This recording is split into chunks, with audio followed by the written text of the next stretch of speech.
Buenos días. Muchas gracias por venir acá al IEP. Les damos la bienvenida a la presentación de la última ronda del Barómetro de las Américas en Perú. Es la novena en Perú, porque nosotros como Perú estamos desde 2006 en el barómetro. Y a continuación le voy a dar la palabra tanto a Natalia González, directora general del Instituto de Estudios Peruanos, como a Jennifer Pike, directora de la Oficina de Democracia, Derechos Humanos y Gobernanza de USAID. Cada una va a tener 5 minutos. Natalia, por favor. Bueno, bienvenidos, buenos días otra vez al IEP. Para nosotros, participar del Barómetro de las Américas es muy importante. Primero, porque nuestro quehacer de investigación, que es primordial, nos permite tener un estudio de largo aliento, un estudio longitudinal, que nos permite además, cada 2 años, emprender una reflexión sobre un asunto que es fundamental, que es la opinión de los ciudadanos. Y la opinión de los ciudadanos en relación a asuntos primordiales como nuestra democracia, nuestra gobernabilidad y la relación que tenemos con nuestras instituciones. En segundo lugar, participar del Barómetro de las Américas nos permite un trabajo que debe ser crucial para todas las instituciones ahora en el Perú, que es el trabajo en comunidad con otras instituciones. Tener esfuerzos conjuntos, tener reflexiones conjuntas, es muy importante para tener impacto en la sociedad. Y en tercer lugar, ser nosotros los que trabajamos en el Barómetro de las Américas, tener un equipo que hace años que viene trabajando sistemáticamente en la aplicación de esta encuesta, en la reflexión sobre los resultados de esta encuesta, es muy importante ahora porque el Barómetro de las Américas lo que nos pone es en contacto con la opinión de los hombres y las mujeres del Perú. La opinión de los hombres y las mujeres del Perú, que en este momento es fundamental para hacer frente a las diversas crisis que atraviesa nuestro país. Por esa razón, este año preocupados nuevamente, pero con la expectativa de que este sea el inicio de un debate, de una diseminación de los resultados, les damos la bienvenida al instituto y esperamos que sean semanas en que estos resultados circulen por nuestra sociedad y puedan llevarnos a buscar algunas salidas o encontrarnos para encontrar algunas salidas a nuestra crisis. Gracias.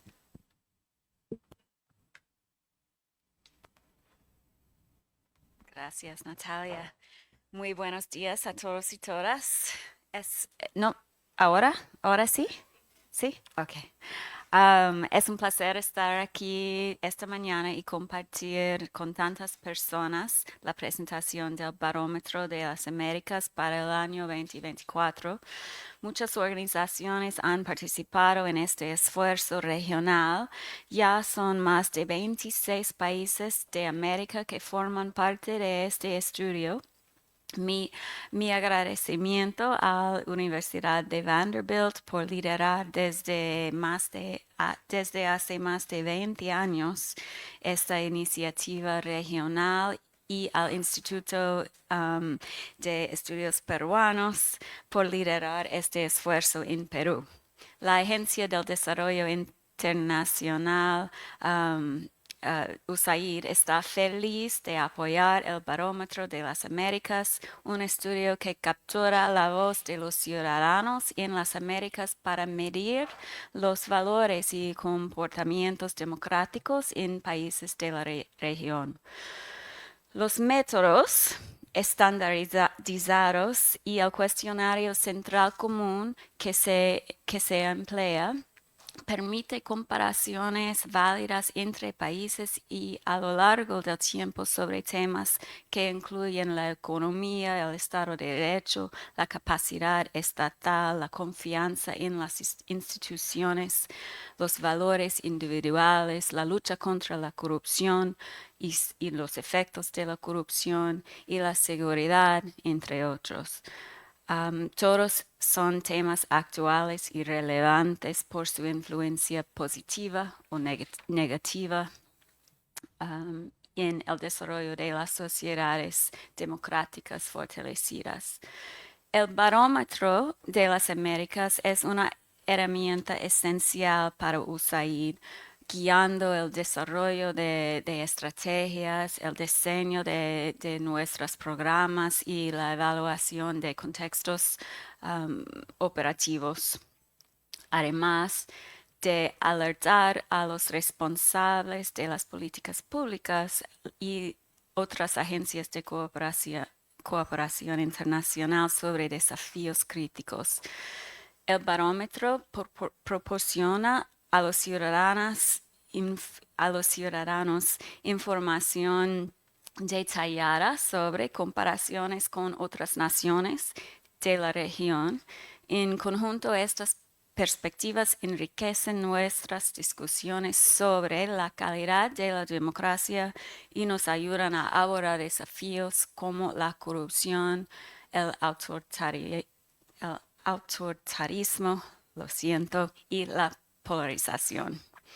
Patricia Zárate y Julio Carrión, los expertos que hoy nos acompañan, presentarán el análisis de los datos.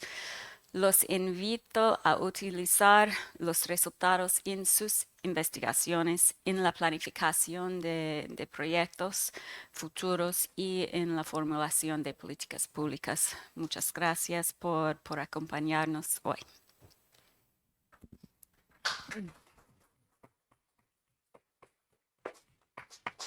Muchas gracias, Natalia y Jennifer. Las invito a sentarse aquí abajo para poder iniciar la presentación. Miren, lo que van a encontrar posteriormente cuando terminemos la presentación va a ser el informe del Barómetro de las Américas, el pulso de la democracia en Perú 2023. ¿Puedes poner la pantalla, por favor? Y también el PPT que estoy presentando ahora. El Pulso de la Democracia 2023 es un informe que ha elaborado el LAPOP Lab, y los autores principales han sido Arturo Maldonado y Lucas Borba. Julio y yo en este año somos los editores. O sea, hemos hecho la introducción, pero dado que nos encanta trabajar con el barómetro, también hemos elaborado esta presentación para que ustedes tengan datos generales que van más allá de lo que dice el mismo informe, para que tengan una visión de los datos que siempre la mayoría de ustedes quienes están interesados, los medios, buscan en el barómetro, y es lo que nos permite tener tantos años de comparación desde 2006 hasta 2024 en muchas de las variables que ahora son cruciales para entender por qué tenemos esta baja valoración de la democracia en nuestro país. Como decía Jennifer, este año han participado 26 países, tenemos más de 41.000 encuestas y en Perú han sido 1.535 personas encuestadas. Agradezco a Ipsos Perú, especialmente a Guillermo Loli, buen amigo mío, porque Ipsos nos ha hecho las encuestas del barómetro varios años y este último año también. La encuesta fue hecha entre marzo y abril de 2023. ¿Por qué demoramos tanto en presentar? A veces se preguntan, porque tenemos que esperar que todos los países hagan sus encuestas. Y una vez que todos los países hacen sus encuestas y se auditan y se hace todo un protocolo de calidad de parte de la PopLab, recién podemos tener una data comparativa que se presentó a fines de 2023 de manera muy general y que este año varios países ya estamos presentando. Para empezar, el apoyo a la democracia. Se ha mantenido a lo largo del tiempo. Ustedes dirán, bueno, la mitad apoya a la democracia, parece que no varía mucho, pero lo que no varía tampoco es nuestra posición dentro del continente, ¿no? no estamos en el último lugar, si pensamos en Guatemala, pero si ven los intervalos de confianza, estamos muy, muy cerca de Ecuador, y como ven, Ecuador tenemos problemas muy similares. Y justamente cada cosa que pasa en Ecuador o en Guatemala son una llamada de atención para nosotros. Y lo vemos en el gráfico y lo hemos visto a lo largo del tiempo. Eso también pasó hace unos años. Pero sobre todo, una cosa es que uno apoya la democracia en sí misma y otra es qué satisfecho estás con cómo funciona la democracia en el país. Y ahí sí, si bien no hay un cambio estadísticamente significativo con respecto a 2021, vemos que la tendencia es a la baja. Solo 2 de cada 10 peruanos están satisfechos con la forma en que funciona la democracia en el país. Y eso nos ubica en el último lugar de Sudamérica y en el antepenúltimo lugar de todo el continente. Porque si no estuvieran en la encuesta Surinam y Haití, nosotros seríamos los últimos. ¿Y Perú es una democracia? Esta pregunta recién se hace de 2019. En el 2019, 66% decía que sí, pero en 2023 decía que no. Y esto hace que nosotros estemos en el último lugar de los que dicen que su país es una democracia. Primero está Costa Rica, luego El Salvador, pero nosotros estamos al final. ¿Por qué? Hay una serie de cosas que creo que tienen que ver con esto. Luego Julio hablará de la economía, que también es un tema clave cuando sea la segunda parte de la presentación. Pero el hecho de que no sintamos que nuestros derechos básicos están protegidos, y eso es una constante a lo largo del tiempo, es clave. Hoy día, ayer el Departamento de Estado de Estados Unidos presentó su informe de derechos humanos y nos ve con este problema. Si bien es cierto que lo de las protestas fue algo coyuntural, que no varió a nivel de país el porcentaje de gente que participa en protestas, que llegó a 12% este año y que fue 14% en el año 2019, si uno ve por estratos regionales, en la Sierra Sur ese porcentaje que sí ha protestado en el último año fue de casi 30%. Ahí sí hay un efecto importante en la confianza en las Fuerzas Armadas, en la policía, no tanto a nivel de país, porque hemos tenido épocas peores en que la gente ha confiado menos en las Fuerzas Armadas, como en el año 2012, que llegó a 35% la confianza, y ahora estamos en un 50%. Pero esto hace que estemos también en los últimos lugares en lo que se refiere a protección de derechos básicos. Estamos por encima de Haití, de Trinidad y Tobago nada más, pero si miramos los intervalos de confianza, en realidad Perú, Trinidad y Tobago y Haití estamos en el mismo lugar, al final. Otro tema clave para la democracia es la confianza en las elecciones. Y como ven, desde el año 2012 ha ido en picada. En el año 2012 se empezó a medir, ese fue un año especial para el barómetro porque, como hemos sostenido en varios de los informes con Julio, una variable importante que influye en el apoyo a la democracia es la popularidad del presidente. En el año 2012 fue el año donde la popularidad del presidente fue la mayor de toda la serie y subieron todos los indicadores. Entonces puede ser que eso haya influido en que ese año la gente sí estaba contenta porque había elegido a quien quería, no había elegido su mal menor, había elegido a quien quería. Entonces, ese año, pero de ahí ya no fue a lo mismo y cada vez ha ido peor. Entonces, Colombia y nosotros estamos en los últimos lugares. Y esto también pasó en el año 2021. La confianza en las elecciones, tanto en Colombia como en Perú, fueron las últimas en el continente. Y finalmente, ¿eso qué implica? Que, aparte, como les digo, que un tema importante para el apoyo a la democracia es la figura presidencial y también la del Congreso. La confianza en el presidente es la menor que hemos tenido a lo largo del tiempo. Ustedes ven, 2008, 2010, 2012 fue el más alta, 2010, Humala y Vizcarra, digamos, 2012 y 2019, ¿no? Pero en el año 2021 no se midió. Pero en el 2023, abril de 2023, la confianza en la presidenta fue de 10%.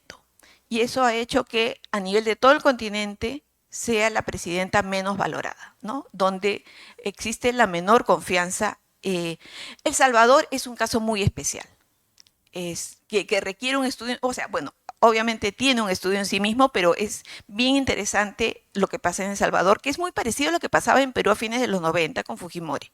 La popularidad de Fujimori también influía en lo que es la democracia.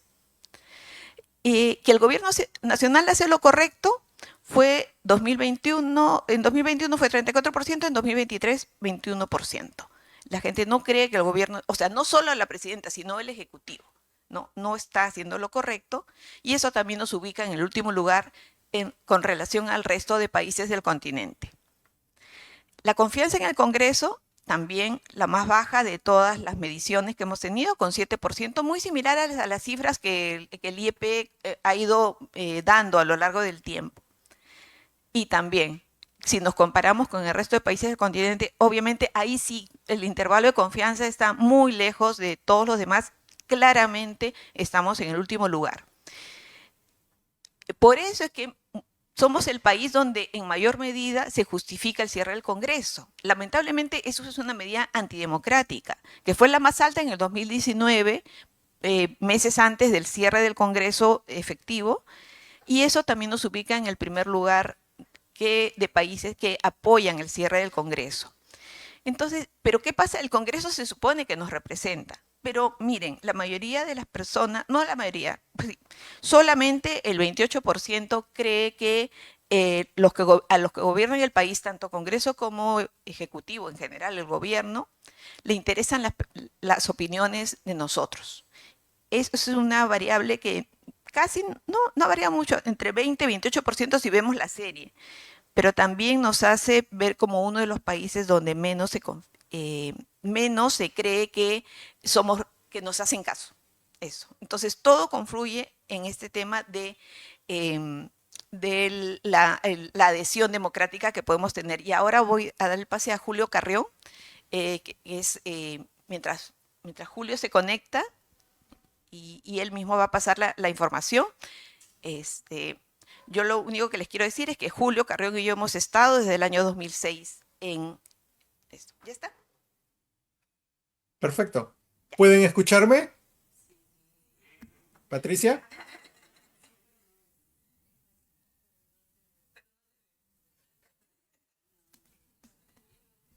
¿Pueden escuchar?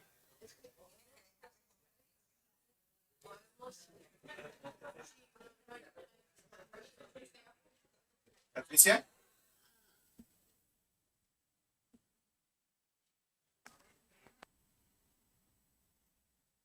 Ahora sí te vemos. Ya, ¿y me pueden escuchar también? También.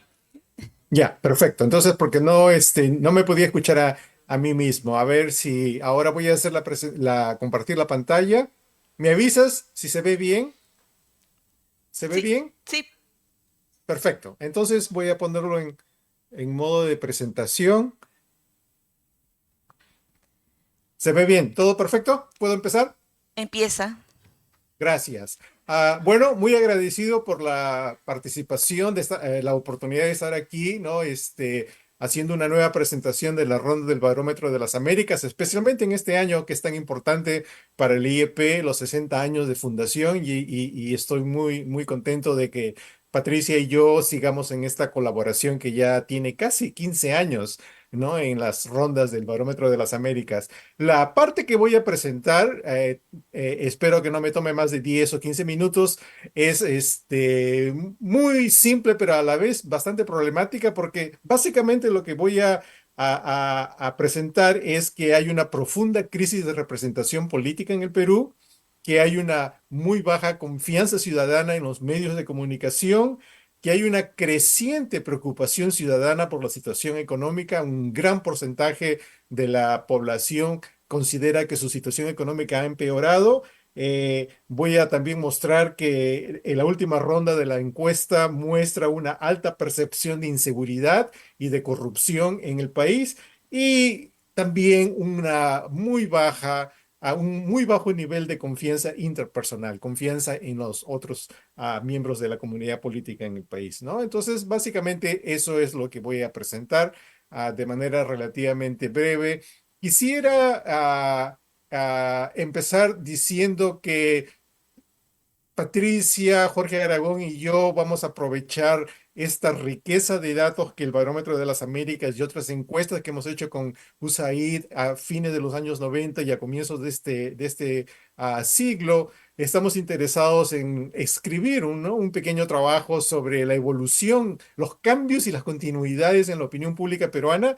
Y entonces quisiera aprovechar esta oportunidad para ¿no? anunciar que hacia fines de este año, si no todo va bien, podemos tener un libro, ¿no? Editado por el IEP justamente sobre este tema de los cambios y las continuidades de la opinión pública, especialmente en lo que se relaciona a las percepciones del sistema político y de la democracia y de cómo funciona en el país. Bueno, empecemos con el tema de la confianza en en los partidos políticos. Como se puede ver en el Perú en general, en las últimas 10 rondas del Barómetro de las Américas, ha habido un nivel de confianza en los partidos relativamente baja, pero ahora en el 2023 es menos de la mitad de la confianza que se registraba en el 2006, ¿no? Ha caído del 16% en el 2006, que ya era bajo, al 7% en la última ronda, ¿no? Es decir, básicamente hay una confianza muy baja en los partidos políticos y cuando eso se observa a nivel regional en términos comparativos, se ve nuevamente, ¿no? Que el Perú es el país que tiene el nivel de confianza en los partidos más bajo del conjunto de los países que fueron entrevistados en el año 23, ¿no? Es 7% en comparación con el 38% que se encuentra en Guatemala. Asimismo, como se puede uno imaginar, la identificación de la gente con algún partido en especial es también bastante bajo. No solamente ha caído casi dos tercios, ¿no? Del 30% en el 2006 al 9% en el 2023, sino que cuando se ve eso en términos regionales, también nuevamente la identificación ciudadana con los partidos políticos es de lo más bajo. Es el más bajo en términos regionales, ¿no? Aquí hay una paradoja, porque claro, en épocas electorales tenemos más de 20 candidatos tratando de ser presidentes, tenemos una multiplicidad de partidos compitiendo por una curul en el Congreso, pero la identificación ciudadana con un partido específico es uno de los más bajos en la región, si no el más bajo, ¿no? Sin embargo, el interés en la política en el Perú se ha recuperado de manera significativa en relación a lo que encontramos en el año 2014, un poquito más alto del punto más alto del 2006, cuando llegó a 29% de la población que manifestaba tener un interés en la política.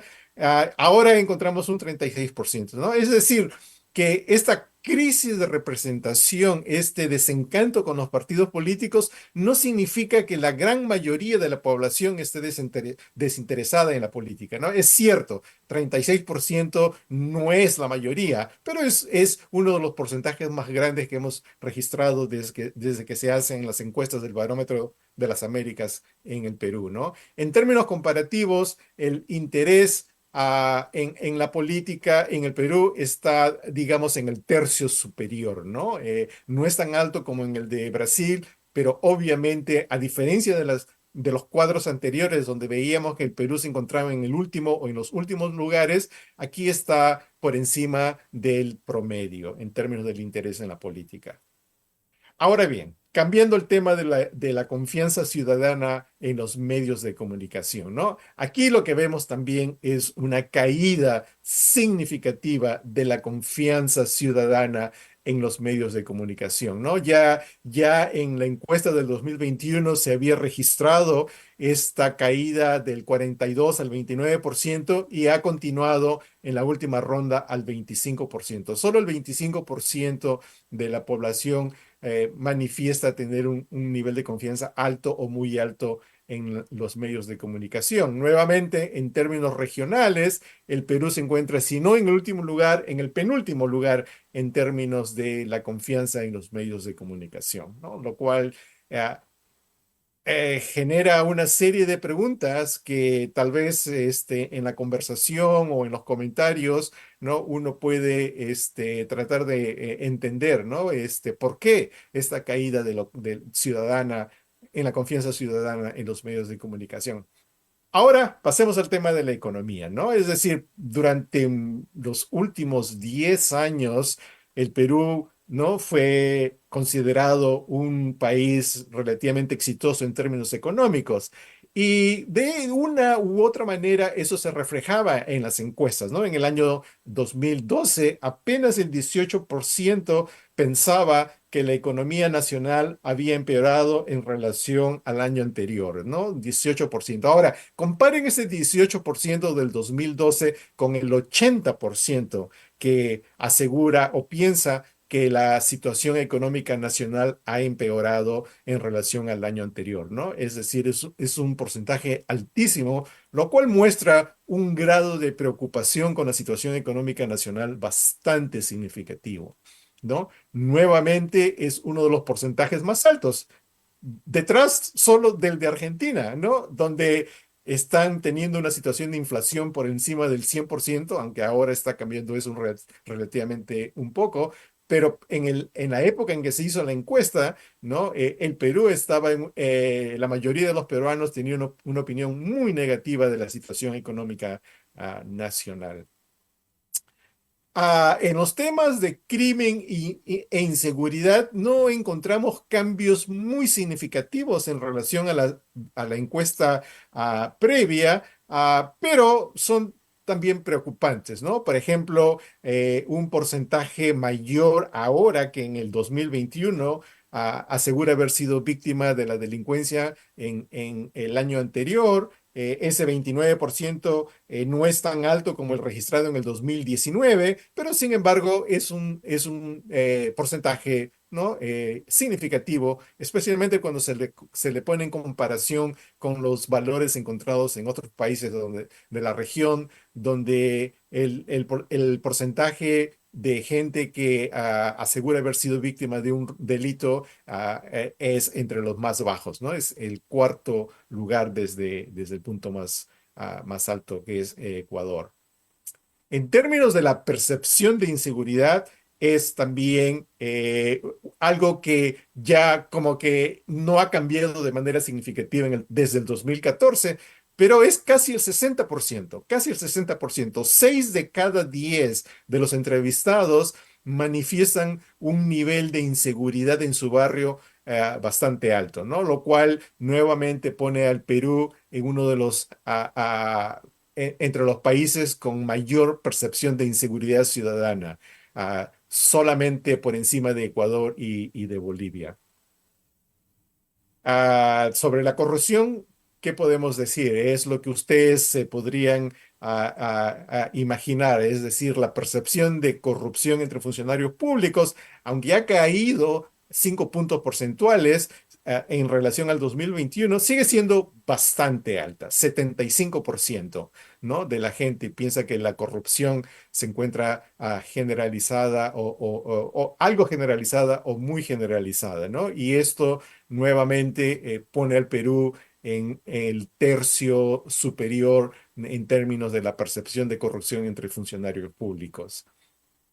En términos de la corrupción entre políticos, prácticamente es cercano al 90%, 87 en el 2023, 88 en el 2021, no ha habido mucho cambio, es el grado de percepción de corrupción entre políticos en el Perú es significativamente alto cuando se lo compara con otros países en la región, ¿no? Es significativo esta percepción de corrupción.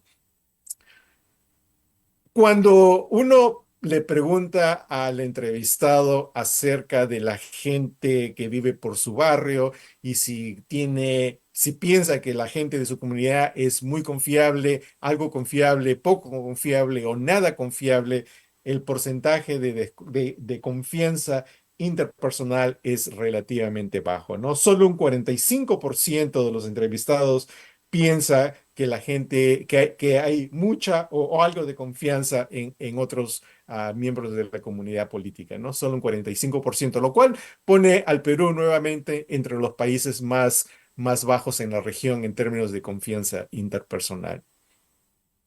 Para terminar, lo que hemos encontrado en la última encuesta es un incremento importante de la proporción de gente que manifiesta que tiene la intención de irse del país, ¿no? 40% en el 2023, regresando a los valores que encontrábamos en el 2006 y en el 2008, ¿no? Hubo un declive significativo, una caída significativa de esta intención de irse del país en el 2012 y en el 2014, pero ahora, ¿no? Se ha duplicado al 40%. No es la intención más alta en términos regionales, pero está en el tercio superior, ¿no?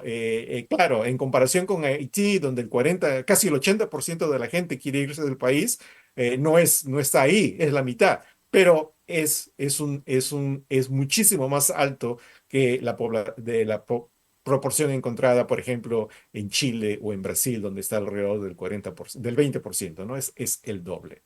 Entonces, creo que con esto, ¿no? Termino esta parte de mi presentación y nuevamente muy agradecido por la oportunidad de estar aquí. Patricia, te devuelvo Gracias. el micrófono. Sí, gracias, Julio. Más bien invito a los comentaristas, por favor, que suban a la mesa. Em, en esta ocasión nos acompañan Paulo Vilca, Violeta Bermúdez y Emilio Añini. Paulo Vilca es magíster en Ciencia Política y Gobierno por el Instituto Universitario de Investigación Ortega y Gasset y por la Pontificia Universidad Católica del Perú y abogado por la Universidad Católica de Santa María. Fue viceministro de Gobernanza Territorial de la Presidencia del Consejo de Ministros y viceministro de Interculturalidad del Ministerio de Cultura. Actualmente dirige el Observatorio Regional 50+1. Violeta es magíster en Derecho con mención en Derecho Constitucional por la Pontificia Universidad Católica del Perú y abogada por la Universidad Nacional Mayor de San Marcos. Tiene más de 37 años de experiencia en desarrollo internacional y servicio público, habiendo sido presidenta del Consejo de Ministros durante el gobierno de transición entre 2020 y 2021. Actualmente es docente de la Católica y es directora del proyecto Prevenir de USAID. Y Emilio Añini es director del Instituto de Promoción Social Amazónica Radio La Voz de la Selva, es magíster en Gerencia Social por la Pontificia Universidad Católica del Perú y licenciado en Educación por el Instituto Superior Pedagógico de Loreto. Anteriormente ha sido gestor de proyectos en la Dirección Regional de Educación de Loreto y coordinador de la Oficina Regional de UNICEF en la misma región. Agradezco sinceramente a los tres comentaristas en los que habíamos pensado en primer lugar y los tres felizmente aceptaron y creo que vamos a tener una rica discusión a lo largo del evento. Más bien, les invito a que si van teniendo preguntas, por favor, las vayan escribiendo porque daremos respuesta al final cuando hayan terminado los comentaristas. Al inicio les han dado un papelito, un lapicero creo, para que puedan escribir sus preguntas y indican nomás para poder entregarlas. Muchas gracias. Empezamos con Paulo.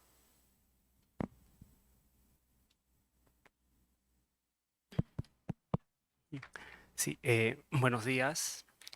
Primero que nada, quisiera agradecer a Patricia, ¿no? Y por supuesto a Julio por la invitación y al Instituto de Estudios Peruanos por tener la ocasión de estar nuevamente en este espacio, además con dos personas a quienes tengo un aprecio y una estima muy especial, ¿no? A Violeta Bermúdez, con quien tuve ocasión de trabajar juntos, fue mi jefa durante varios meses, Violeta en otro momento del Barómetro de las Américas, ¿no?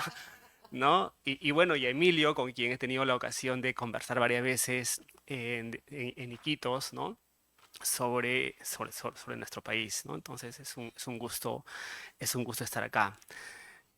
Bueno, en realidad estaba pensando un poco cuando leía las cifras del barómetro, nada, ¿qué se puede decir, ¿no? Sino casi, digamos, entrar a un nivel de depresión y preocupación cotidiana, ¿no? Pero eh, voy a concentrar más bien mi presentación en algunos elementos que no han sido considerados expuestos, pero van a estar en el informe, y que tienen que ver con algunos elementos más, digamos, de medición de lo que ha ocurrido en nuestro país. Y básicamente son tres, ¿no? Uno vinculado a el apoyo a las Fuerzas Armadas y a la Policía Nacional, que forma una parte importante del capítulo tratado para el Perú. Lo segundo tiene que ver con el apoyo a la democracia. Y finalmente, un elemento que me pareció bien novedoso en este año, que tiene que ver con la percepción sobre las economías ilegales, ¿no? Por supuesto, mis comentarios al respecto van a centrarse mucho, digamos, en lo que veo desde las regiones del país, ¿no? Y bueno, lo primero, digamos, que inmediatamente me jaló el ojo, como decimos, fue digamos, este resultado que señala una brecha importante, ¿no?, entre el apoyo que existen a instituciones, a las Fuerzas Armadas en particular, ¿no?, que usualmente están, pues, fuera, digamos, en el rango superior, ¿no?, de aquellas entidades en nuestro país que tienen cierto apoyo, ¿no?, cierta confianza de la población, sin ser mayoritaria, ¿no?, con lo que había pasado con quienes se identificaban como quechuas y aymaras, ¿no? O sea, se notaba claramente que la población quechua, se nota claramente que la población quechua y aymara de nuestro país confía mucho menos, ¿no? Creo que son 14 puntos de distancia, ¿no?, con el promedio nacional, en las Fuerzas Armadas y en la Policía Nacional del Perú. Y creo que eso tiene que ver también, en principio, con el momento en que se ha hecho la encuesta, entre marzo y abril, ¿no? Donde efectivamente, digamos, habíamos pasado el pico de las protestas y movilizaciones y sido testigos de la respuesta violenta, ¿no?, del ejército y la policía, ¿no?, y que además había impactado de manera mucho más trágica en el surandino y especialmente en Puno, ¿no?, cuya población, dicho sea de paso, es la que se identifica mayoritariamente como aymara en nuestro país, ¿no? Sin embargo, más allá de ese momento, cuando uno observa lo que viene ocurriendo en Puno en este momento, lo que, digamos, ocurre, ¿no?, es que esta desconfianza hacia el ejército y la policía nacional, ¿no?, parece haberse convertido en un asunto que va a tardar mucho en recobrarse, ¿no? Y tal vez el mejor ejemplo de ello es la resistencia grande que ha habido en tal vez una de las ciudades que menor apoyo tuvo la protesta, que es Puno como ciudad, la ciudad de Puno, ¿no? La protesta tuvo picos de resistencia mayoritaria en el sector rural, en ciudades como Juliaca, Ilave, etc. En Puno también, pero en menor medida, hay que decirlo, ¿no? Y sin embargo, en Puno la resistencia puede parecer inclusive hasta folclórica, ¿no?, a, por ejemplo, la participación de los grupos que representan al ejército y la policía en la festividad de la Candelaria fue rechazada ampliamente, ¿no? Estuvo en riesgo casi la fiesta de la Candelaria en cierto momento por la insistencia de integrantes, sobre todo de la policía, de participar en la festividad y la fiesta. Y finalmente tuvieron que declinar de ello, pero eso, o sea, ya ha pasado más de un año, hay muchos sectores de la sociedad puneña que señalan de que ya, bueno, ya pasó, ¿no?, hay que pasar la página atrás, pero la resistencia a las Fuerzas Armadas y la Policía Nacional está muy, digamos, muy viva, ¿no? Y tal vez, y creo que eso explica decisiones como las que hemos visto los meses pasados, en las cuales a nivel de asambleas comunales se acordaba que los hijos de las comunidades ya no vayan a servir al ejército, ¿no? Es algo, además, un destino que era habitual entre los comuneros, ¿no? O sea, ser comunero es casi ir al servicio militar, digamos, ¿no? Para un porcentaje importante. Entonces, optar por una decisión distinta, digamos, creo que muestra bien, pues expresa bien esta brecha que aparece claramente en las cifras, ¿no? Y sin embargo, ¿no? A contracorriente de aquellos que sostienen que lo que ocurre en Puno, ¿no?, es una suerte, digamos, de intento separatista, etcétera, ¿no? No ha significado para nada, digamos, una suerte de distanciamiento con símbolos nacionales, nada. La bandera peruana se izta todos los domingos en todas las plazas de distritos y comunidades, ¿no? Esto se sigue exigiendo al gobierno nacional y a las autoridades políticas, digamos, lo mismo de antes. Entonces, claro, hay una situación muy clara de distancia, ¿no? De rechazo a ciertas entidades y a la política nacional en general, pero no, digamos, a la identidad. Ese era un primer, digamos, punto que a mí, por lo menos, me llamaba mucho la atención, ¿no? Lo segundo también tiene que ver esta brecha en términos de apoyo a la democracia, ¿no? Donde nuevamente digamos, aparece esta brecha entre el promedio nacional, que de por sí es bajo, ¿no? Pero que es aún más bajo entre la población quechua y aymara de nuestro país, ¿no? No sé si no he podido encontrar, revisar, pero si en anteriores mediciones había una distancia tan grande como esta, ¿no? Pero también, digamos, creo que es completamente comprensible, dado el momento y lo que ha ocurrido desde entonces, ¿no? Pero yo ahí creo que sí hay por lo menos un par de matices, digamos, que haría en cuanto a este apoyo a la democracia, ¿no? Creo que tiene en buena medida que ver, por un lado, con esta identificación de lo que es esta democracia formal, ¿no? Institucional, digamos, que tenemos ya las instituciones que creo la mayoría de la población representa, ve que representan a la democracia, ¿no? Que tiene que ver básicamente con el Estado, ¿no? Porque ciertamente si algo demuestra la práctica, por ejemplo, en la protesta, ¿no? de la toma de decisiones en la mayoría de acciones que simplemente básicamente es una práctica democrática, ¿no?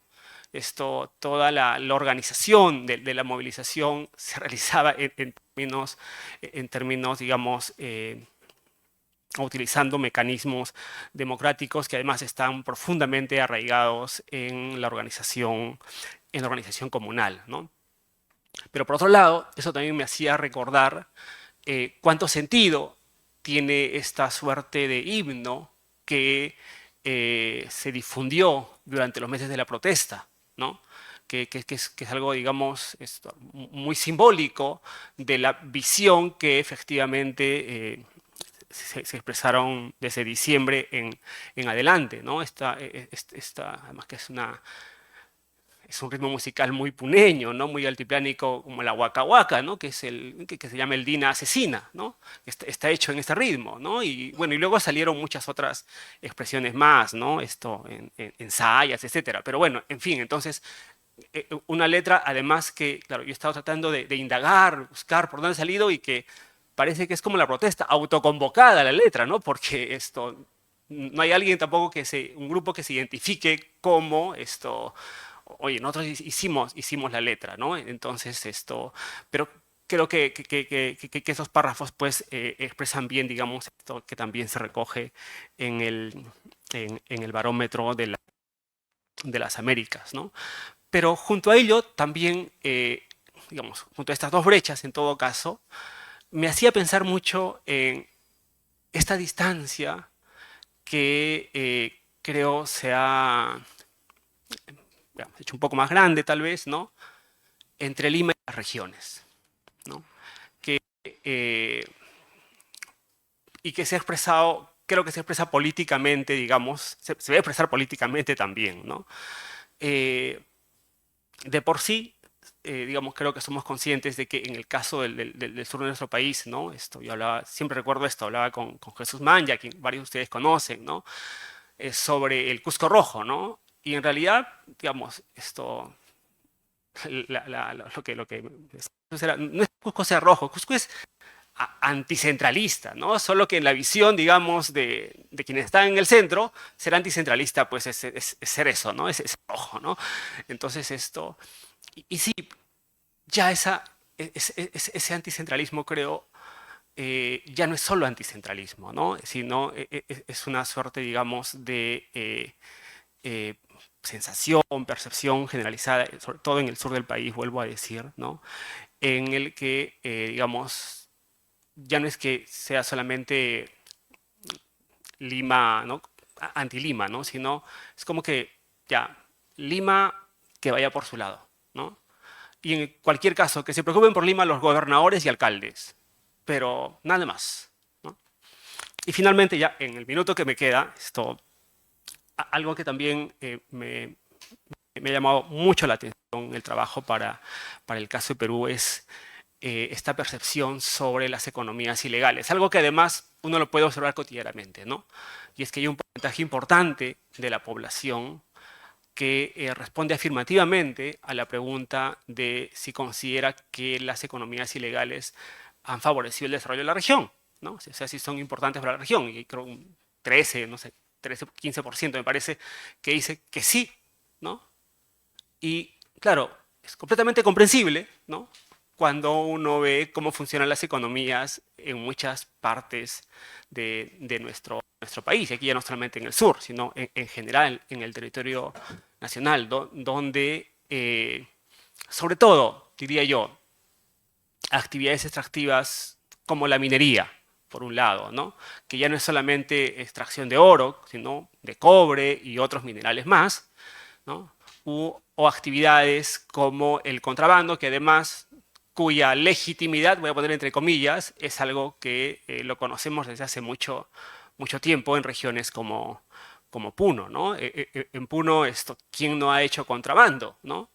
¿Quién no? Entonces, y evidentemente, preguntar en Puno sobre si el contrabando es bueno o malo, es como que, no, contrabando es lo regular, ¿no? Pero creo que en otras regiones esa percepción sobre la minería ilegal es algo que también va teniendo una mayor relevancia, ¿no? Pero bueno, yo lo voy dejando ahí. Gracias.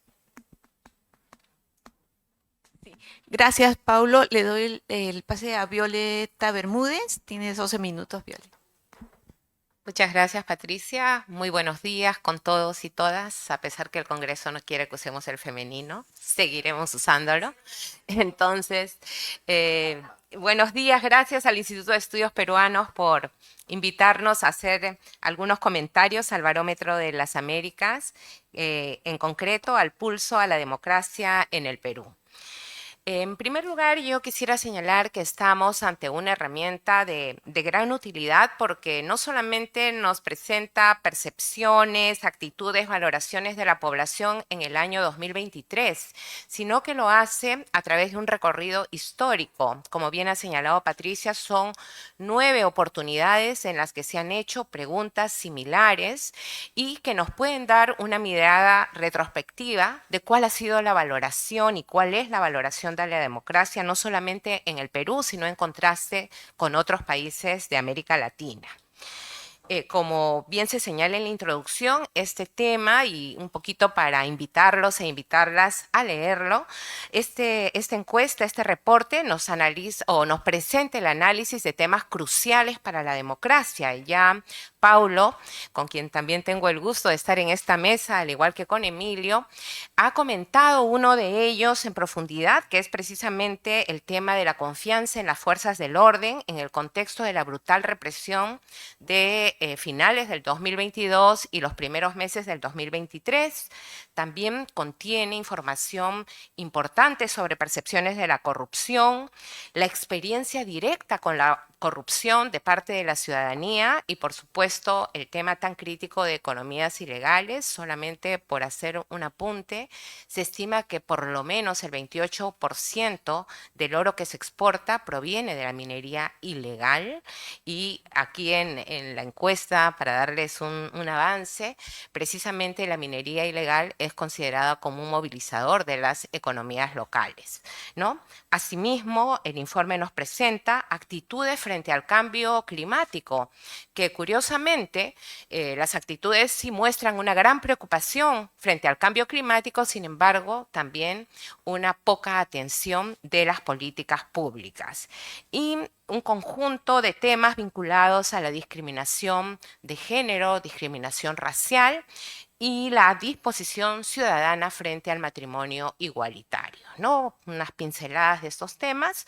Yo, la verdad, tengo la tentación de comentar todos, pero por razones de tiempo, nos han dado 12 minutos, voy a concentrar mis comentarios en la valoración de la democracia y en algunos temas vinculados a igualdad y discriminación que son abordados en los resultados de la encuesta del 2023. En relación a la valoración de la democracia, para el Perú, como les decía, este informe representa el 9º desde el 2006. En teoría, este informe nos debería permitir evaluar la democracia a la luz de 4 periodos presidenciales.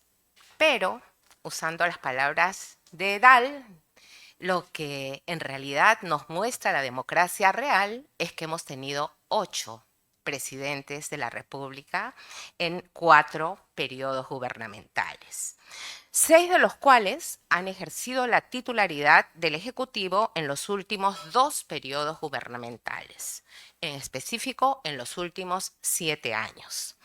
Me parece que este es un dato de contexto que debemos considerar como de gran relevancia para analizar los resultados del pulso a la democracia en el Perú.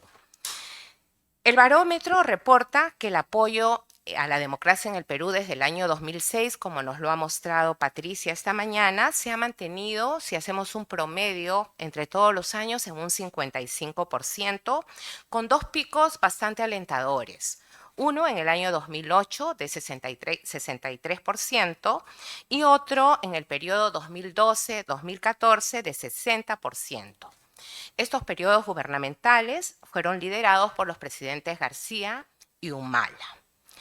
Pensando por qué esos picos, algunos elementos los ha presentado Patricia, yo reflexionaba que probablemente factores adicionales como la estabilidad política, de algún modo teníamos predictibilidad, que un periodo gubernamental iba a durar 5 años y si no nos gustaba el presidente íbamos a cambiar por otros según nos ofreciera o nos presentara la oferta electoral.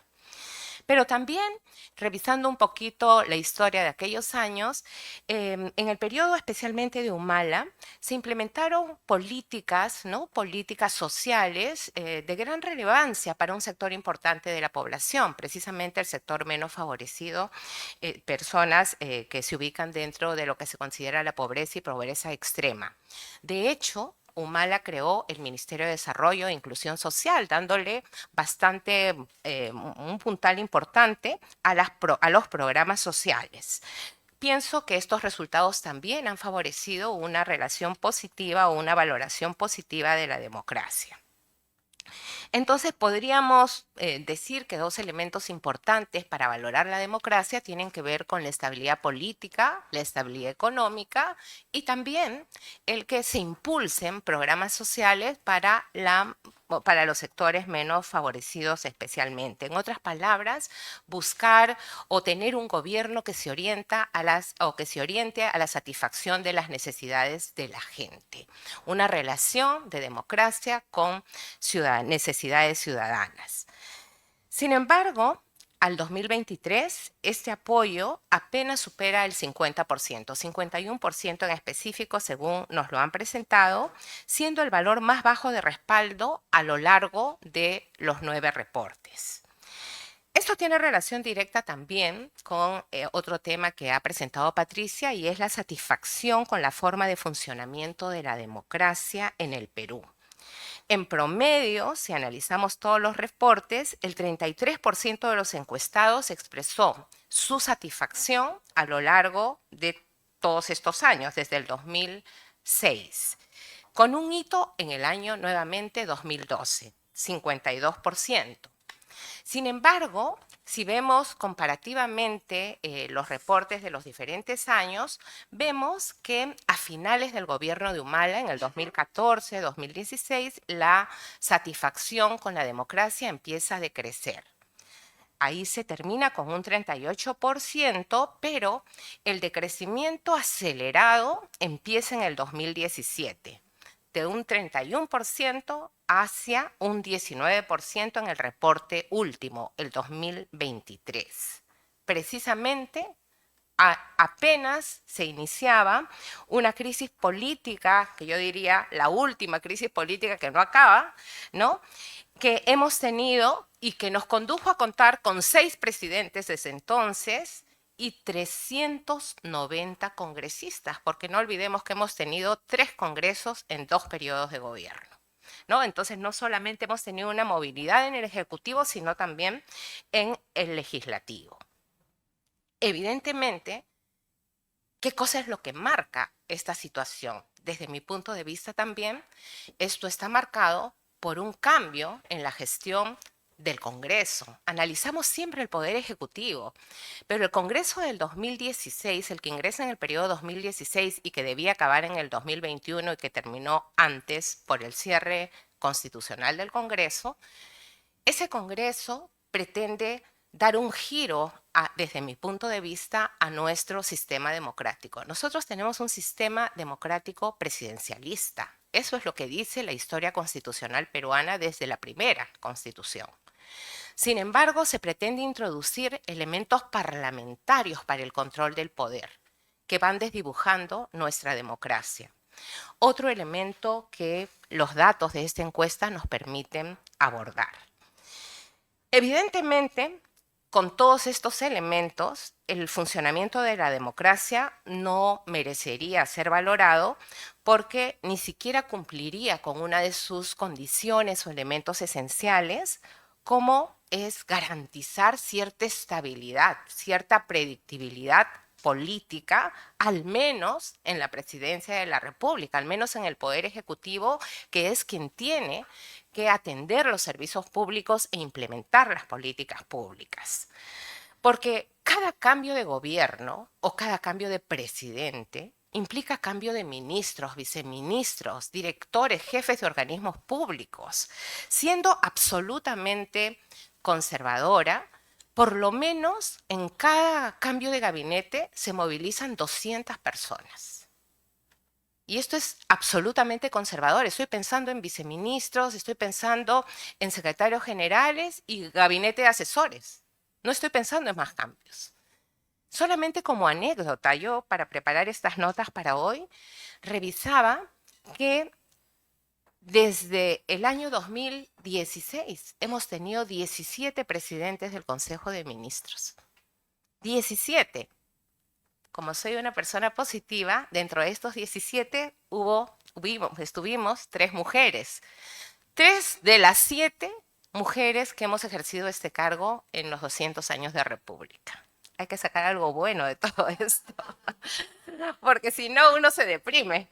Pero bueno, ¿qué políticas y servicios públicos se pueden sostener ante tantos cambios, ante tanta inestabilidad en la gestión gubernamental, ante tanta inseguridad para los servidores y servidoras públicas? Porque cada cambio es una parálisis para muchos servidores y servidoras públicas, porque esperan orientación. Si encuentran orientación, actúan, pero si no hay orientación en línea, simplemente se gerencia la inercia. Entonces es evidente que esto, sumado a la poca confianza de quien ejerce la presidencia de la República, el reporte recoge 10% de confianza al 2023. Creo que si harían hoy la encuesta, esto sería mucho menos, ¿no? Evidentemente genera una insatisfacción ciudadana con el sistema democrático, porque para las personas en general, la democracia es sinónimo de nuestra relación con el Estado, con quien presta los servicios públicos. A pesar de todo esto, ante la interrogante de si el Perú es una democracia, a mí sí me parece positivo que al menos 53% diga que sí es una democracia, porque hay espacios de todas maneras que nos permiten seguir apostando por un cambio, ¿no? Y claro, que en el 2019 este porcentaje alcanzaba el 66%, o sea que cada vez somos menos los que creemos que todavía, a pesar de los problemas, estamos en una democracia. Quiero mencionar algunos, porque veo que ya me quedan 2 minutos, me emociono pues, por los dos temas, pero bueno, en cuanto a la confianza en el Congreso, voy a decirlo rápidamente, en realidad ya hemos visto 7%, igual que en el Ejecutivo. Si hoy fuera la encuesta, creo que estaríamos en riesgo de que no haya más que los mismos congresistas que tengan confianza en lo que hacen, ¿no? Y por eso creo que el tema de la justificación de cerrar en el Congreso en países como el Perú es tan alto, ¿no? Creo que ocupamos el primer lugar según lo ha presentado Patricia. Voy a saltarme las otras notas que tenía sobre el tema del Congreso para dejarlo quizá para el intercambio, porque no quiero dejar de mencionar los temas de discriminación que están recogidos en el informe, en particular la discriminación de género, que de acuerdo a los datos, las experiencias de discriminación de género expresadas, identificadas por las personas que han sido encuestadas, se duplicaron de un 9% a un 21% desde el Barómetro de las Américas del 2010. Y quienes reportan que han sido víctimas de violencia de género o de discriminación de género son mayoritariamente las mujeres.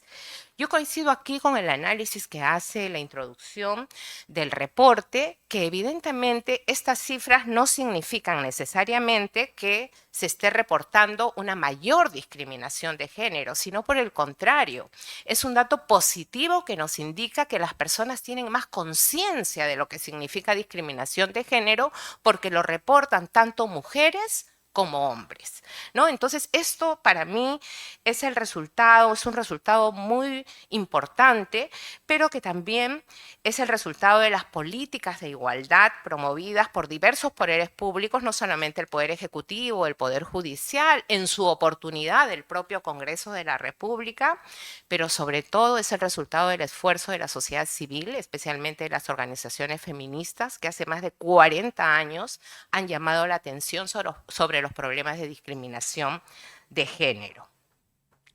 Y el otro tema que toco telegráficamente es sobre el derecho a contraer matrimonio de las personas del mismo sexo. Esto también, el resultado que arroja esta encuesta es bastante positivo. Si bien, pensando en datos del 2019, se avanzan 4 puntos, nos pudiera parecer algo poco. Hoy tenemos al 2023 teníamos un 21% de aceptación, de disposición a aceptar el matrimonio igualitario. Si comparamos estos datos con el año 2010, este porcentaje se ha duplicado. De un 11% ha pasado a un 21%, lo que mostraría evidentemente que hay un avance hacia una sociedad un poco más abierta en el ejercicio de la libertad de las personas, en contraste con un Congreso que cada día quiere restringir nuestras libertades. Muchas gracias.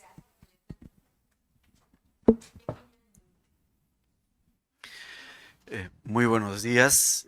En primer lugar, también agradecer por la oportunidad y estoy seguro que con todos ustedes expresar el saludo al IEP en sus 60 años, ¿no? De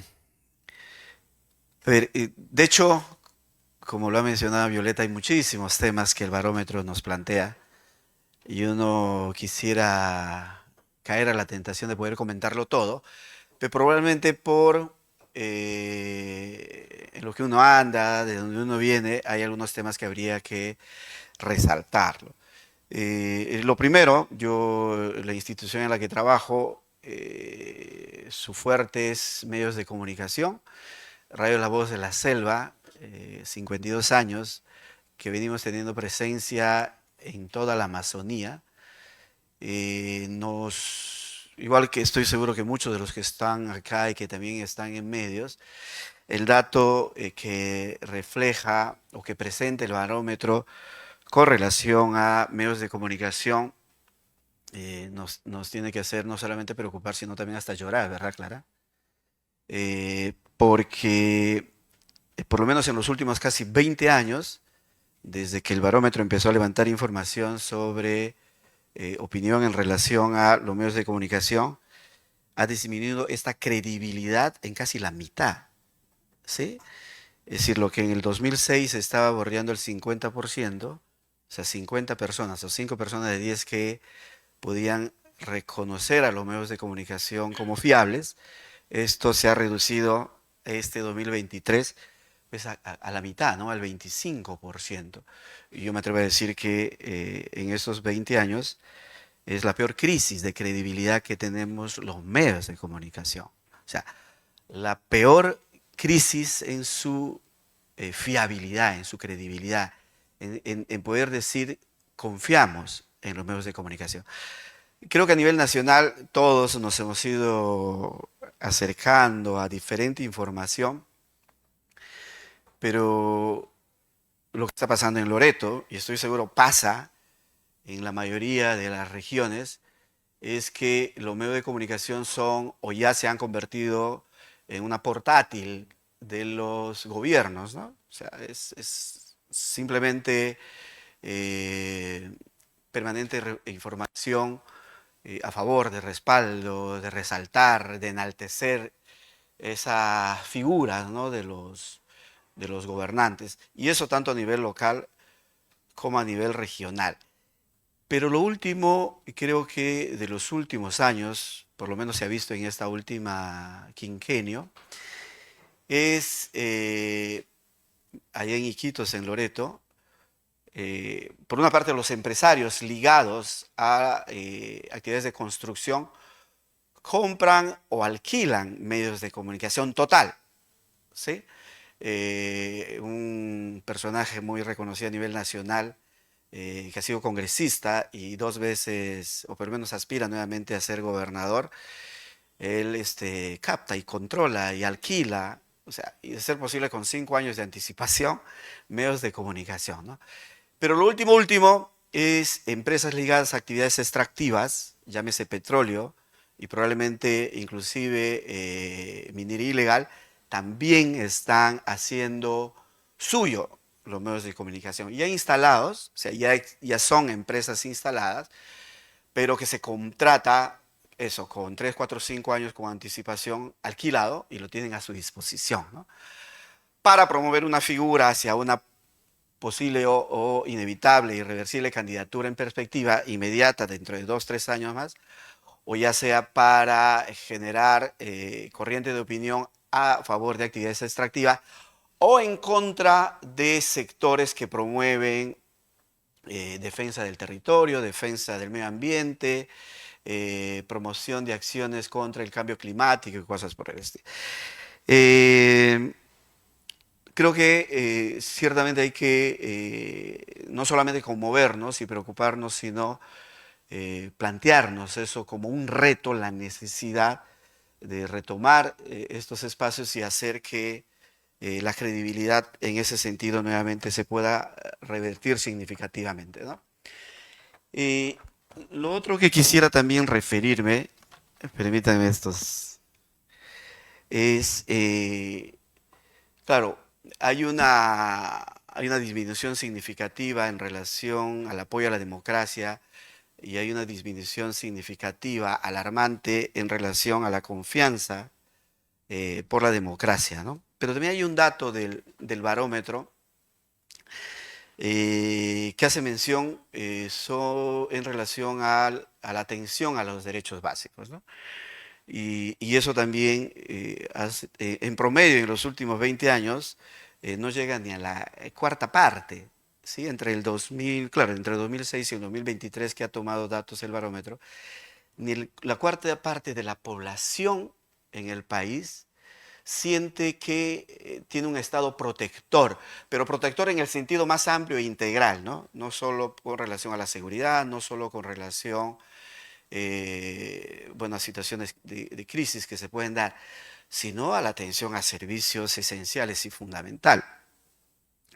Estoy seguro que ustedes, cercanos en temas académicos, se encuentran, ¿no?, con información en relación a datos sobre acceso a servicios básicos. En Loreto están los distritos, los territorios, están en los menores índices de acceso a servicios básicos. Y tenemos distritos tan cercanos como Mazán. Mazán está simplemente a 1 hora de Iquitos, ¿sí? Y más del 80% de la población, más del 80% de las viviendas no cuentan con acceso a agua y saneamiento, ¿sí? Y ese 8 y 10% representan la capital distrital con un servicio precarísimo, ¿no?, básico, esencial. Si eso es un distrito que está a la mano, a 1 hora, las situaciones se hacen mucho más complejas en distritos de mayor distancia, sobre el cual ya añadir los niveles de contaminación que tienen pues las fuentes principales de donde estas comunidades se hacen del agua para su consumo, ¿no? Por referirlo del Nanay y la contaminación con mercurio por la minería ilegal, o todo el circuito petrolero, que ciertamente hay necesidad de referirlo, 40, 50 años de vigencia de una actividad extractiva que por supuesto en su momento ha significado ilusión y expectativa laboral para miles y miles de personas y miles de familias, pero que a estas alturas es desilusión y frustración. Yo aquí lo que quiero resaltar, porque creo que es un espacio importante, lo que refleja allí, creo que relacionarlo con lo que en la práctica nuestra aspiración general de un Estado y un territorio descentralizado a estas alturas, creo que son 30 años o casi 30 años de esta vigencia de proceso de centralización, ha fracasado, ¿no? Y tenemos que vernos, ¿no?, desde los que estamos en el centro, pero también de los que estamos en la periferia, que esto realmente en la práctica no nos está funcionando. Y quizás como un tercer punto, permítanme referir esta relación, porque también hace mención sobre el barómetro, sobre la corrupción tanto de funcionarios como de políticos, ¿no?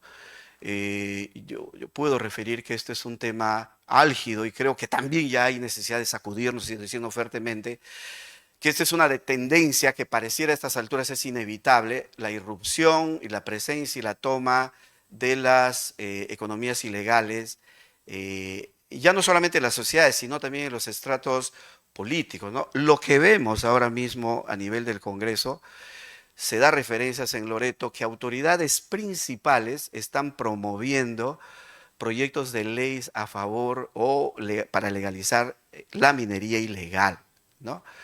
Y eso, por supuesto, se explica en mucho, esto por una información que personalmente he ido levantando, un gota a gota, ¿no? Una persona que se dedica a prestar, tiene al día 180 personas a quienes cobrar durante el día.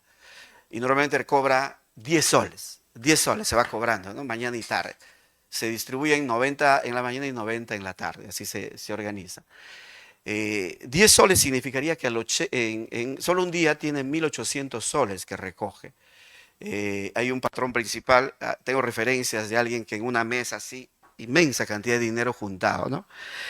Eso significa que en 25 días normalmente de actividad estarían hablando de 45.000 soles una persona que recoge. Ustedes multiplicamos eso por mínimamente 100, y que son muchísimos más que se desenvuelven en Iquitos. O sea, esos montos significan gran cantidad de dinero fácilmente para poder comprar a todo nivel políticos, autoridades, funcionarios y todo.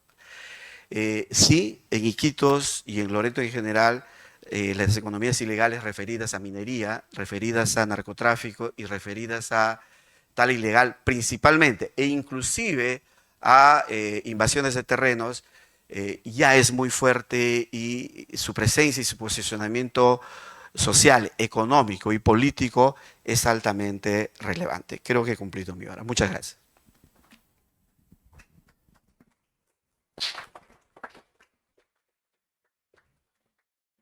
Gracias, Emilio. Vamos a pasar con Julio para que dé los primeros respuestas a los comentarios y respuestas también a algunas preguntas que he habido en Facebook, pero yo las voy a dar. Julio, por favor. Ya, perfecto. ¿Me escuchan? Sí. Ya. En primer lugar, muchísimas gracias por los comentarios, ¿no? De Paulo, de Violeta, de Emilio. Perfecto.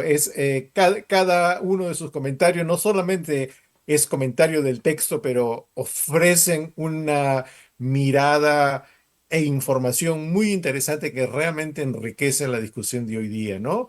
Tengo dos reflexiones generales. Voy a tratar de ser muy breve. La primera reflexión es, digamos, en términos metodológicos de la importancia que los datos del Barómetro de las Américas tienen para entender el Perú, no solamente en términos de su comparación regional, pero también dentro de las diferencias internas, ¿no? De las diferencias que podemos encontrar, ya sea entre diversos grupos socioeconómicos, distintos grupos étnicos, distintas regiones, por género, por edad, por el nivel educativo. Hay una importante labor académica a ser realizada que pueda desagregar todos estos datos que hoy día hemos presentado, que son muy generales porque solamente podemos dar las cifras nacionales y compararlas con con los datos de otros países. Pero cuando uno no tiene la oportunidad y el tiempo para entrar con mayor profundidad, uno puede empezar a ver con mayor detenimiento, ¿no? La riqueza de la realidad a la cual nos estamos enfrentando. Entonces es una llamada, ¿no? A los estudiantes, a las estudiantes, ¿no? De ciencias sociales, de políticas públicas, ¿no? A usar estos datos para poder tener un nivel más rico del que hemos podido hoy día presentar por las limitaciones del tiempo y por la naturaleza, ¿no? De los informes que tenemos. En primer lugar, quería señalar eso. En segundo lugar, creo que los tres comentarios, ¿no? Nos permiten identificar temas en los cuales uno puede decir, bueno, ha habido cierto progreso, pero también ha habido un cierto retroceso, ¿no? Por ejemplo, en términos de la importancia de las diferencias de autoidentificación étnicas en la percepción de la política, de las instituciones o de la participación política. En un panel hace un par de semanas atrás comentaba lo difícil que sería hoy día en el Perú encontrar un candidato presidencial como Alejandro Toledo en el 2001, donde pudo lograr una votación mayoritaria en prácticamente la mayoría de los departamentos del país, ¿no? Es decir, atrajo votación en el sur, en el centro, en Lima. Ese tipo de atracción generalizada de la gran mayoría, a pesar, ¿no? de los problemas que, bueno, después salieron con Alejandro Toledo, que no es del caso comentar, es muy difícil hoy día, ¿no? Es decir, como que ha habido una fracturación más profunda de las diferencias étnicas que han sido agudizadas por la manera como el Estado manejó las protestas del año pasado, que se manifiesta en los datos, ¿no? que Paulo resaltó, ¿no? Efectivamente, en la percepción de si el país es una democracia, en la confianza en las fuerzas de seguridad, y estoy seguro que en una serie de otros actitudes y percepciones uno podría encontrar diferencias marcadas que probablemente no se podrían encontrar 15 años atrás. No, es una pregunta empírica, es un tema de investigación interesante. los comentarios de Violeta sobre la inestabilidad institucional, debo confesar me iluminó algo que no había pensado anteriormente, ¿no? Porque, claro, nosotros los cientistas políticos hablamos, ¿no? De la inestabilidad institucional y de los problemas que esa inestabilidad institucional puede generar, pero ella ha tenido, debido obviamente a su experiencia, la posibilidad de personalizar esa inestabilidad en términos de la cantidad de gente que debe cambiar, ¿no? Cuando cambia una posición importante, como por ejemplo la del presidente del Consejo de Ministros o la presidenta del Consejo de Ministros. Y claro, ¿no? Ese tipo el impacto de los cambios de personal, la rotación, el tiempo que toma aprender, ¿no? La cultura institucional o aprender a manejar las relaciones interesestatales. Claro, eso agudiza el tema de la inestabilidad institucional y lo pone en una perspectiva que creo que sería bastante buena, ¿no? Y lo de Emilio, el tema de la baja confianza en los medios de comunicación y cómo esas cosas han sido ah, utilizados, ¿no? Por poderes locales, creo que es muy, muy bueno señalar, ¿no? Entonces, tengo que cortar porque tenemos más preguntas que responder. Patricia. Gracias, Julio. Bueno, sí hay una pregunta en Facebook sobre el interés en la política, en qué grupos es más alto, y como hemos visto a lo largo de otros estudios también, eh, es más alto el interés en los jóvenes que en personas mayores y es más alto entre los hombres siempre que entre las mujeres, ¿no? Eso es algo que se da a lo largo del tiempo, esta diferencia. Después, antes de pasar a una pregunta que es colectiva para los comentaristas, es una pregunta sobre lo de economías ilícitas. Nosotros hemos preguntado en el barómetro solo para el caso de Perú, lo de economía ilegal, porque era un interés también de USAID de tener estas preguntas. Y yo lo trabajé en el año 2019, hicimos incluso unas infografías, y aquí hay una diferencia entre el año 2019 y este año. Es bien interesante porque este año, no sé por qué razón, otras ha salido muy alto y a diferencia de lo que salió en el año 2019, donde era el narcotráfico la principal economía ilegal identificada por los encuestados, en segundo lugar la minería ilegal, eso fue en 2019. Sin embargo, ahora, después de ese otras, aparece la minería ilegal antes o al mismo nivel que el narcotráfico. Narcotráfico era como que lo estable. Yo en broma dije en la presentación es nuestra economía bandera, ¿no? Porque siempre salía narcotráfico, pero eso ha cambiado con el tema de minería ilegal, que es muy importante, y lo de Tala sí salía con importancia en la selva. En Lima metropolitana se identificaba antes el narcotráfico y en la Sierra Centro, ¿no? En la Sierra Sur, de todos modos, sí era importante lo de la minería ilegal. Entonces, es algo que ya se avisoraba hace unos años, ya se estaba midiendo y las cifras nos confirman que eso también es importante. Ahora, ahí se pregunta no cuál cree que es la principal economía ilegal, sino si cree que la economía ilegal ha influido en el crecimiento económico de su departamento. Entonces, eso hay que aclararlo, ¿no? Quizá yo creo que amerita de verdad hacer un estudio solo sobre percepción de economía ilegal, porque es nuestro elefante en la sala que está ahí todo el tiempo y está detrás de muchas actividades. Y bueno, antes de yo seguir hablando, la pregunta que hacen a todos los comentaristas es, teniendo en cuenta la elevada desconfianza hacia las elecciones, la fragmentación social y la tendencia a la reducción de apoyo a la democracia, ¿cómo podíamos mitigar o abordar estos hechos para las próximas elecciones? ¿Consideran alguna buena práctica existente en las regiones de las que hablan? Sí, Pati, gracias. Sí, tal vez antes de responder a esa pregunta que no tiene respuesta, esto, sí, sí, ¿no? Y hay una más sobre cómo afectaría o no para todos, ¿no? Un posible adelanto de elecciones a la democracia, ¿no?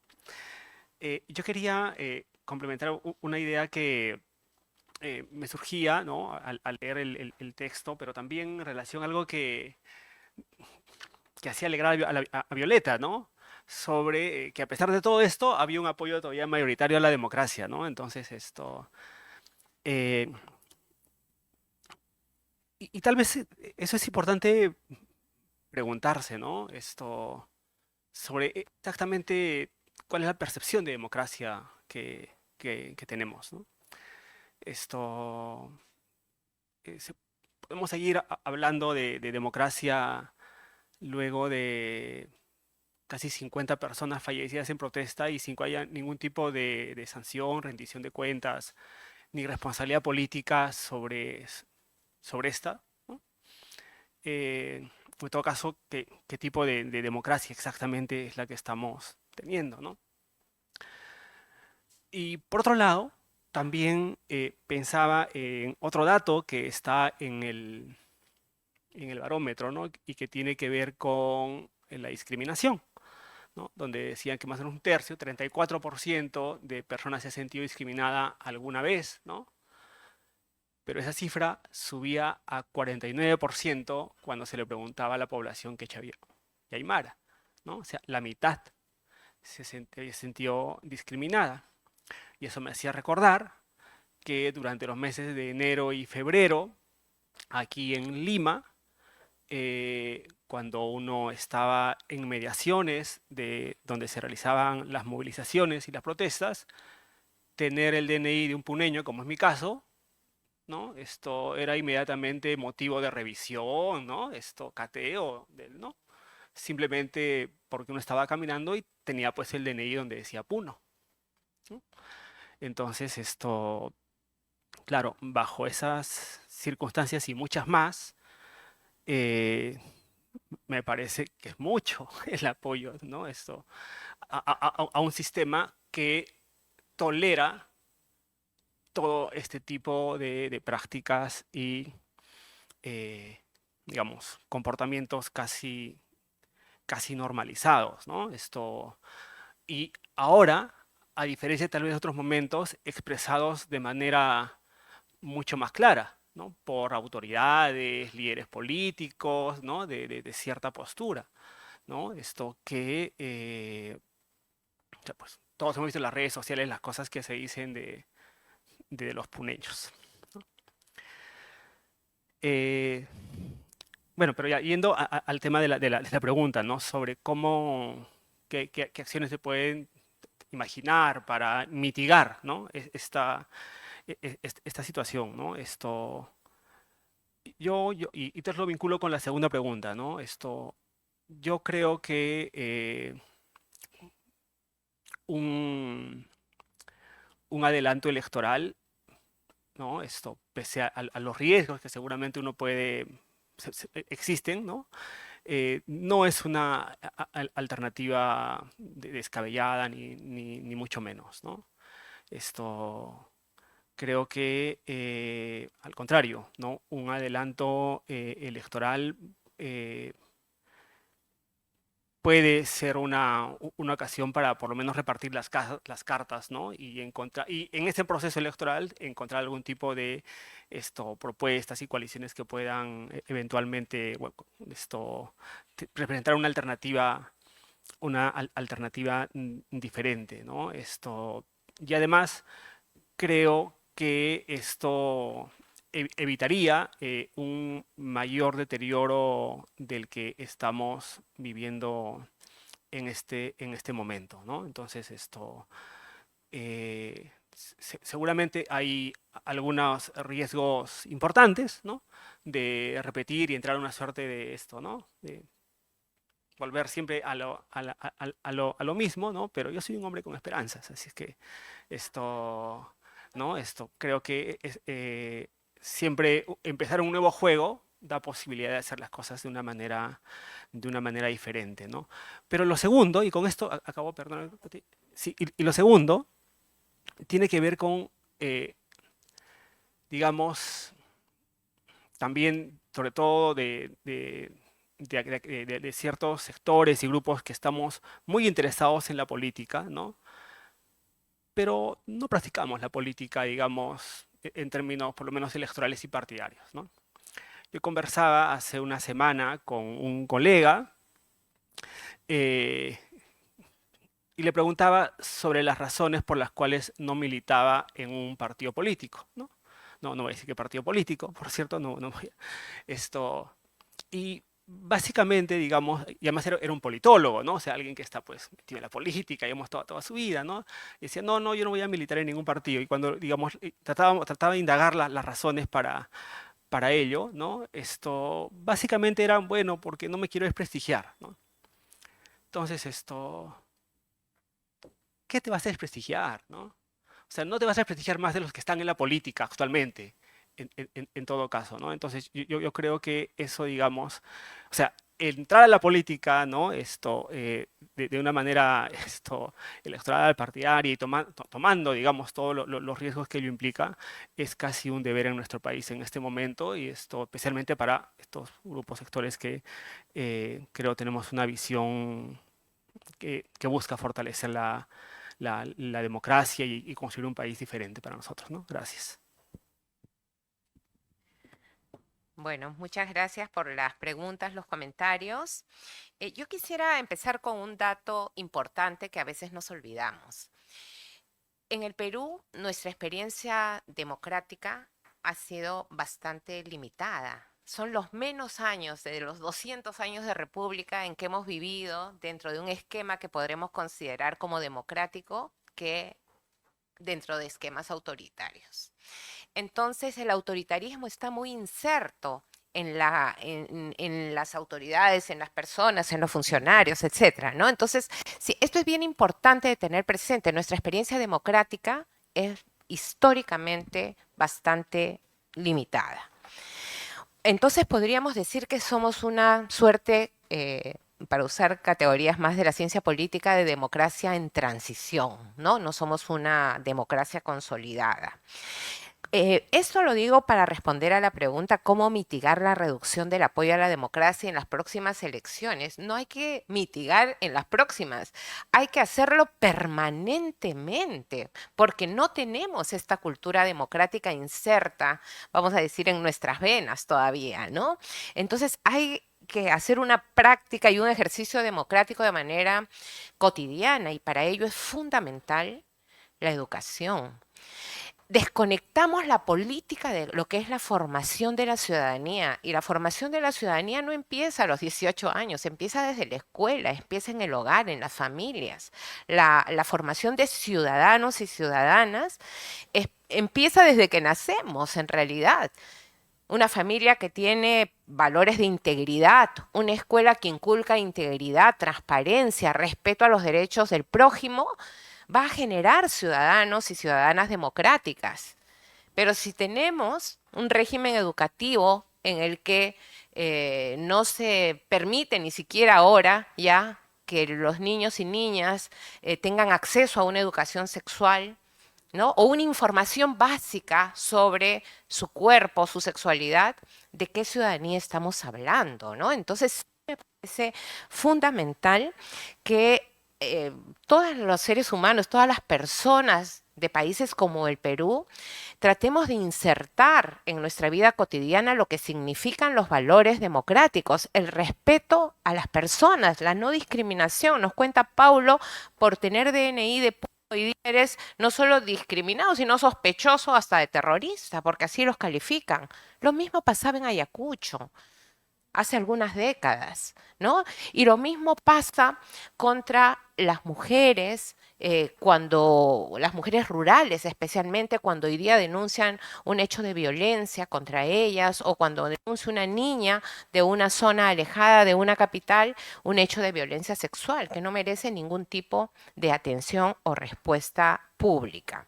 Entonces, creo que mitigar esta tendencia a la reducción del apoyo de la democracia es un poco más que eso, ¿no? Es generar una cultura democrática y a mí, conectando con la encuesta, sí me parece alentador que haya pasado a un 36% el interés de las personas encuestadas el año pasado en relación a la participación política.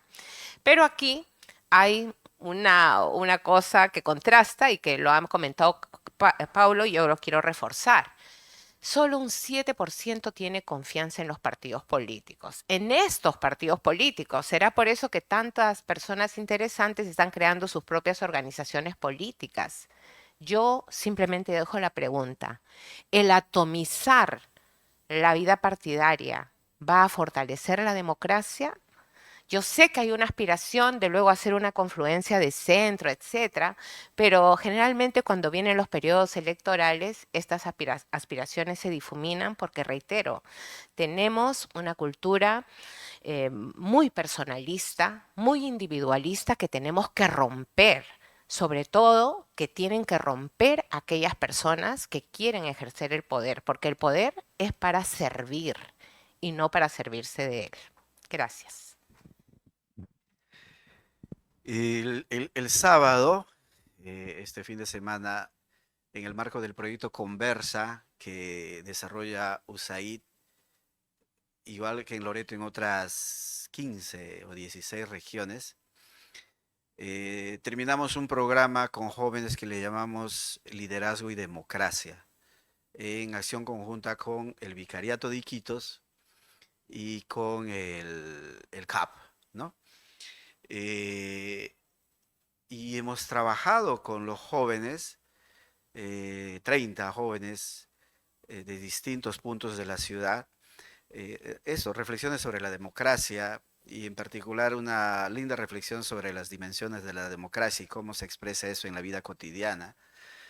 Y una gran realmente satisfacción en la hora del almuerzo, uno de los chicos, un comentario así amical, ¿no? Me dice, y antes no me interesaba en la política, ¿no? Pero a partir de eso necesito poder seguir estando en estos temas. Obviamente son mis palabras. En otras palabras, lo que mostraba él era su inquietud y su interés por la política, ¿no? Los datos que da el barómetro sobre la desafección y que es reforzado por una información que ha recogido IDEA en una encuesta a nivel regional inclusive, creo que muy bien se pueden ir revertiendo progresivamente a partir de plantearnos la necesidad de la formación política en la ciudadanía y por supuesto en las generaciones de jóvenes, ¿no? Sí es significativo que el aprecio por la democracia sea alta, pero eso todavía está debajo del 50% y eso hay que seguirlo trabajando. Y mi respuesta a esa primera pregunta es en ese sentido. Por múltiples razones, que estoy seguro todos logramos identificar algunas de ellas, la formación política lo hemos tenido un poco de recelo, ¿no? La formación ciudadana lo hemos ido desapareciendo. Es decir, donde los chicos se acerquen a reconocer la democracia, su contenido, sus valores, la importancia del ejercicio en todo espacio, eso está simplemente está desarraigado, ya lo hemos retirado completamente de nuestra práctica y de nuestra cotidianidad. Ciertamente todo espacio que la podamos promover, pero una formación intencionada, claramente con programas específicos dirigidos a trabajar estos temas con los jóvenes, es totalmente necesario. Es algo del cual ya no podemos taparnos a los ojos y por temores que podamos tener, simplemente nos demos la espalda, ¿no? Y con relación a si el adelanto de las elecciones puede ser favorable o no, yo sí creo que justamente por las razones que Violeta ahora ha referido, creo que no sería conveniente. Es decir, hay organizaciones que están empezando a gestarse, ¿no? Lo Justo, parte de la izquierda democrática que está por conseguir su inscripción. Creemos que la posibilidad de una confluencia no se cocinaría tan rápido y lo que vamos a tener en unas elecciones próximas es más de lo mismo. Y el riesgo allí está en que se terminen consolidando, ¿sí? La posibilidad de seguir captando el Congreso y la posibilidad de seguir captando el Ejecutivo no llevaría sino a que se sigan consolidando y las perspectivas de poder expulsarlo se haga mucho más lejos en el tiempo, ¿no? Yo creo que alejémoslo un poco un poco, la posibilidad de unas elecciones que permita esas organizaciones que empiezan a gestarse, pero luego este tipo de espacio de movimientos, de criterios, de impulsos en todos los espacios posibles a través de los medios de comunicación, de espacios académicos, de hacer formación con jóvenes, que empiece a gestar una mirada alterna a todo esto, llevaría a la posibilidad quizás de que en unas próximas elecciones, no inmediatas, unas próximas elecciones, tengamos una alternativa diferente y no la sumatoria que ya sabemos que son uno u otro, simplemente lo mismo, ¿no? Y no una inevitable elección de ellos en un ejecutivo y en un congreso. Eso llevaría a consolidarse, a reforzarse, a posesionarse mucho más. Y cierto, ¿no? Las sociedades como las personas, los colectivos como las personas, somos de costumbres y de culturas. No vaya a ser que terminemos respaldando significativamente ese tipo de prácticas y la posibilidad de retirarlas sea mucho más difícil. Gracias. Gracias, Emilio. Bueno, yo solamente quiero agradecer, estas son las palabras de agradecimiento en primer lugar para los autores del informe, Arturo Maldonado, Lucas Borba, Mariana Rodríguez de Vanderbilt, que estuvo a cargo de la organización de todos los informes, en especial a María Fernanda Boidi, quien es la coordinadora regional y ha sido realmente una gran compañera en la distancia a lo largo de varias rondas del barómetro. Al IEP, obviamente, Julio y yo, Julio está en la Universidad de Vanderbilt y yo aquí en el IEP, pero ambos somos miembros de la Asamblea de Asociados del IEP, así que somos IEPinos, empezado acá como asistentes de investigación, así que tenemos al IEP en el corazón y celebrando los 60 años, a USAID, pero en especial a USAID Perú, a Miriam Choi y a la oficina que dirige Jennifer Pike, porque nos ha apoyado no solamente con el barómetro, o sea, nosotros con Julio seguimos haciendo cosas adicionales porque ahora supongo que ahora que somos seniors nos han dejado como editores del barómetro, del informe nada más, pero seguimos revisando la data como siempre, por eso también hicimos este PowerPoint. Ustedes van a ver la combinación, lo que dice el informe, tiene temas bien interesantes, pero como que habían otros temas que no estaban en el informe y por eso hemos elaborado este PowerPoint, así que ustedes pueden